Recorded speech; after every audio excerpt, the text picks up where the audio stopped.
All right, it's my turn to do the 5-film challenge, and I have been nominated by Get Your Popcorn. And if you haven't checked them out, do check them out. They're a newer account. You might not know who they are yet, but they've got some great content. I'll be on their podcast in September talking about Sinners and doing a deep dive with them, so get ready to see more from them, and you should definitely check them out. If you're unfamiliar with the 5-film challenge, here are the questions. They're kind of easy that you can see in visual form. And now here are my answers. First question was, what is your favorite director? And I'm going to go a little bit more obscure and go Don Hertzfeldt. All of these I'm going to have physical media for, because if you like it enough, you should own it. You never know when you might not be able to get it from a streamer. Don Hertzfeldt does a lot of animated shorts you probably have seen and might not know who he is. He is remarkable in a lot of different ways. These are very heartwarming, very heartbreaking, very existential, very funny, very irreverent. They're all over the place, but you're definitely going to feel something when you watch them. He is the only director to have ever run twice in the short film category, and he is the director with the most showings at Sundance. He's got 8 times he'd had a film shown there.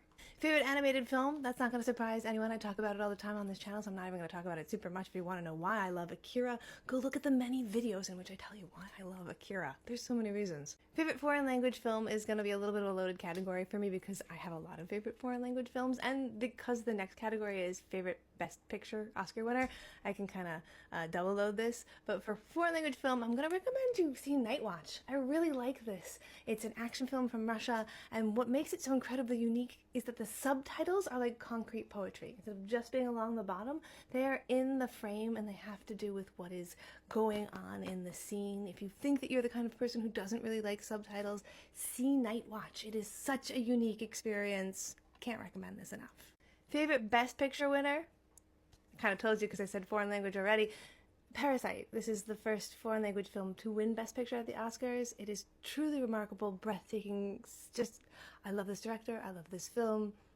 Gotta go see it if you haven't. I can't imagine who hasn't seen this at this point. There's a lot here to digest. And favorite piece of physical media that I own is something I've talked about before. It's this VHS copy of The Last Unicorn. It is the first movie that I ever bought, owned physically myself. This is not something my family owned. This is something I bought for myself, and I still have it to this day because I absolutely adore this film. Then I'm just going to pass along to 2 other great creators that you should check out. The first being Hey Crystal J. They have been on my podcast before talking about Pride and Prejudice. They're a filmmaker, they're a critic, they have great content. Please do check them out. And then Elise Chafe, accepted into Rotten Tomatoes as an official critic. Go over there, congratulate them. Take a look at all their wonderful critiques. Really thoughtful, really great stuff here. If you haven't followed them, you really should.